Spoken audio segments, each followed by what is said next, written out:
Good day, everyone. My name is Casey MS, and I'm here to present my midterm exam. Today, I'll be discussing the ethical principles of Shintoism, which is a theistic belief system, and comparing them with the core ethical ideas of non theistic philosophers. So, firstly, ethics is about what is right and wrong, but different belief systems approach morality in different ways. So, theistic ethics are often based on divine principles or spiritual traditions, while non theistic ethics rely on human reason, virtue, and social well being. So, Shintoism is an indigenous Japanese religion centered around kami, which is a spiritual beings or deities. So, unlike some religions with strict moral codes, Shinto ethics focuses on harmony, purity, and sincerity in everyday life. To better understand how Shintoism aligns or differs from philosophical ethics, I'll compare it to seven major philosophers who are Socrates, Plato, Aristotle, John Stuart Mill, Jeremy Bentham, Philippa Foot, and Friedrich Nietzsche. Then I'll reflect on how both perspectives help shape my personal understanding of morality. Let's start about Shintoism. So, it does not have a strict set of commandments, but it emphasizes a few key values. So, firstly is the Makoto, or the sincerity and honesty. It is acting with a pure and genuine heart. Secondly, we have is reverence for nature. It means that it is recognizing that humans and nature are interconnected. Third is your purification, which is your hare, and is removing spiritual and physical impurities to maintain harmony. Lastly is your loyalty and respect. It is about honoring your ancestors, your family, and your traditions. So these principles aim to create a balanced, respectful, and harmonious way of living, not only with other people, but also with nature and the spiritual world. Now, let's compare these ideas with the ethical teachings of non-theistic philosophers. Firstly, we'll have Socrates. So, Socrates believed that the key to a moral life is self examination, or the know thyself. He thought that we must question our actions and live accordingly to virtue rather than blindly following customs. So, there is a connection between Socrates and Shintoism. And Shinto's emphasis on sincerity, or as I've mentioned earlier, is the Makoto. It aligns with Socrates' idea of living honestly and purposely. Socrates' philosophy is deeply rooted in the pursuit of wisdom and self examination. His famous statement, "The unexamined life is not worth living," suggests that individuals must reflect on their actions to ensure they align with true virtue. Now, the Shintoism's connection is that the practice of hare, or the purification rituals, can be seen as a form of self examination, just like how Socrates emphasized questioning one's own beliefs. In Shinto festivals, people engage in ritual washing before approaching the kami. This is not just a physical act, but a symbolic one.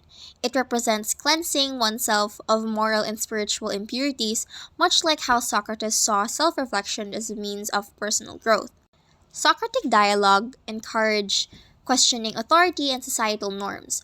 While Shintoism does not focus on questioning tradition, it does emphasize being true to oneself, and the idea of living sincerely can be compared to Socrates' pursuit of truth. To elaborate this further, imagine a person who follows Shinto beliefs and regularly visits a shrine.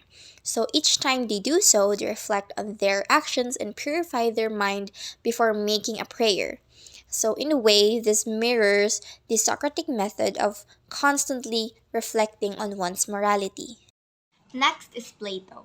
So, Plato believed in the theory of forms, which says that everything has a perfect version, including our morality. He argued that the soul must be in harmony for a person to be truly ethical. So, Shinto also emphasizes harmony, as mentioned earlier, but not just within the self, but it also extends to the nature, the ancestors. Plato's theory of forms suggests that everything in the world has a perfect ideal version that we must strive for. For example, the idea of concept of the justice exists, even if human interpretations of justice differ. So, while Shintoism does not have a concept of ideal forms, it does emphasize balance and harmony with nature and spirits. So, Plato believed that the soul has three parts, which is your reason, your spirit, and your desire. In Shintoism, harmony with the kami reflects a balance between one's spirits and surroundings. The Shinto reverence for nature aligns with Plato's idea that the world is a reflection of higher ideals, which is such as your sacred mountains, your trees, and rivers are not just physical things in Shintoism. They embody divine energy, which is much like Plato's beliefs that the material world reflects deeper truths. So, consider how Shinto shrines are often placed in nature, such as near waterfalls or forests. So, this isn't just about aesthetics, it also represents Plato's idea of seeking higher truth beyond the material world. So, a person who prays at such a shrine is, in a sense, striving for an ideal state of harmony, just as Plato believed humans should strive for higher knowledge. Third is Aristotle. So, Aristotle argued that virtues like courage, honesty, and kindness are developed through habit. He believed that living a good life comes from practicing these virtues daily. Focuses on habitual moral behavior. He argued that virtues like honesty, courage, and humility must be practiced daily to become part of a person's character. Shinto ethics are not based on commandments but on daily practice and reverence, which is much like Aristotle's idea of forming good habits. Shinto followers engage in rituals and customs that reinforce moral values. The concept of Makoto, or their sincerity in Shinto, closely aligns with Aristotle's belief that virtues must come from within rather than being imposed externally. Aristotle also emphasized practical wisdom or diaphronesis, which is the ability to make moral decisions in real life situations. Shinto teaches that actions should be guided by sincerity, harmony, rather than strict rules. So, we should imagine someone who regularly visits a shrine and cleans their home before a festival and shows respect for their elders. There are not seen as a burdensome rules, but it's considered as natural virtuous habits, just as Aristotle believed morality is developed through consistent action. Next is John Stuart Mill.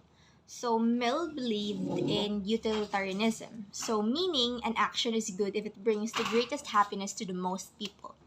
So, for Shintoism, they value community harmony and avoiding conflict, which aligns with Mill's idea of seeking the greatest good for all. Mill's utilitarianism argues that ethical actions should maximize happiness for the greatest number of people. Shintoism emphasizes communal well being and social harmony, aligning with Mill's idea of working towards the greater good.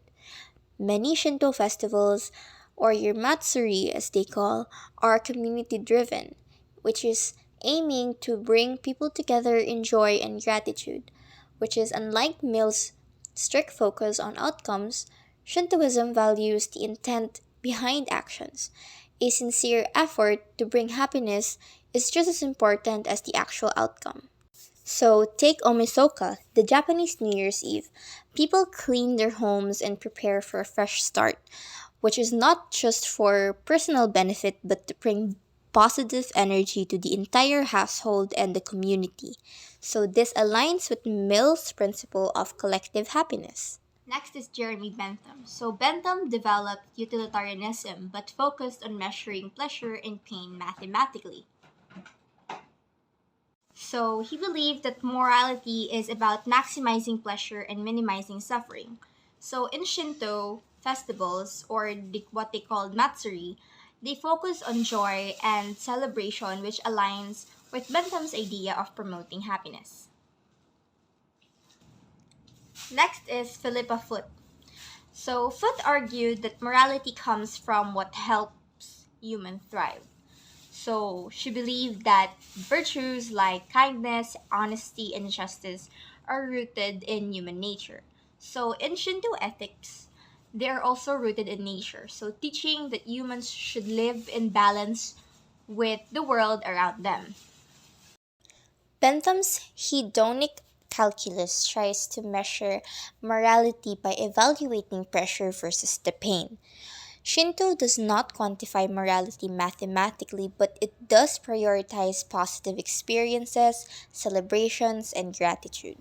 Festivals like Tanabata or Obon reflects a deep appreciation for life, much like Bentham's idea that moral actions should increase happiness and reduce suffering. However, unlike Bentham's purely consequentialist view, where only results matter, Shintoism focuses on intention and sincerity.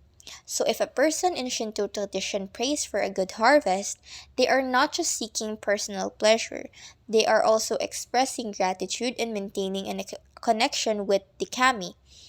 So, this highlights a key difference with Shinto, which they value spiritual well being rather than just physical pleasure. Philippa believed that moral actions are rooted in human nature and what allows people to thrive. So, Shintoism is deeply connected to natural forces. Many rituals, like offering food to kami, reflecting an understanding that humans must live in balance with nature.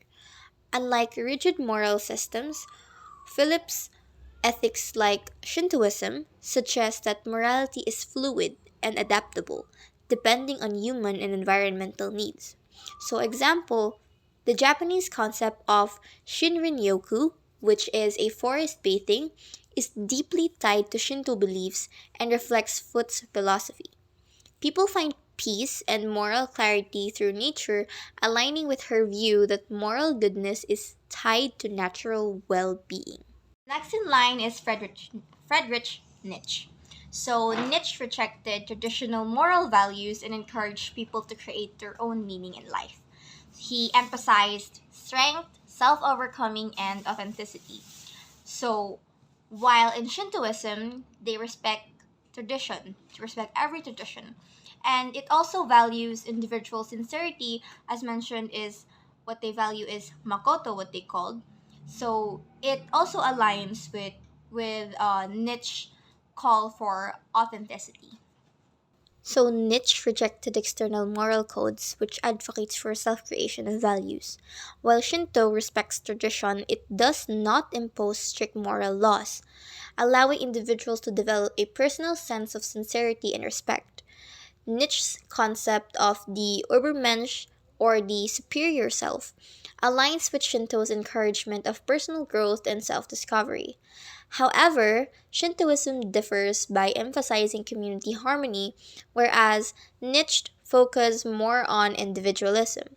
So, the idea of the ikigai, or one's life purpose, is a Japanese concept that resonates with Nietzsche's self overcoming philosophy. So, a person who follows Shinto might find their normal direction not from commandments, but from their unique purpose and connection to the world. So, for my reflection, I will be reflecting on these ethical perspectives. I see that firstly, that I see is Shintoism and non-theistic ethics share many similarities. So, firstly, they both encourage sincerity and virtue, which is Shinto's Makoto. They align with Socratic questioning and Aristotle's virtue ethics. Secondly, is they both promote harmony and balance. So, Shinto's reverence for nature aligns with Plato's idea of a well ordered soul. Third is the value community well being. So, Shinto's emphasis on respect aligns with Mill and Benham's utilitarianism. However, there are differences as well. So, unlike Western philosophies that focus on rational arguments, Shintoism is more spiritual and intuitive. So, Nietzsche's self overcoming philosophy encourages breaking traditions, whereas Shintoism values honoring ancestors and rituals. For me, the biggest lesson is that ethics is not about strict rules, but more about balance. Shintoism teaches that being a good person means living sincerely, respecting nature, and maintaining harmony with others. Meanwhile, philosophers like Socrates, Aristotle, and Mill reminds us that morality involves critical thinking, self improvement, and promoting happiness. By combining these perspectives, I believe that to be a good and moral person, we should live sincerely and honestly, which is Shinto's Makoto, strive for self improvement, which is about Socrates, Aristotle, and Nietzsche. We should promote happiness and well being in society. And of course, we should respect nature and traditions while being open to growth, which is Shinto's reverence for nature and Foot's moral naturalism. To summarize or to conclude my video, Shintoism is a theistic ethical system which is based on harmony, sincerity, and respect for nature, while non theistic philosophers offer different perspectives, from virtue ethics, which is from Socrates, Plato, and Aristotle, to utilitarianism, which is from Mill and Bentham, and self overcoming from Nietzsche. And despite their differences, both perspectives help us understand morality as a balance between tradition, reason, and personal growth.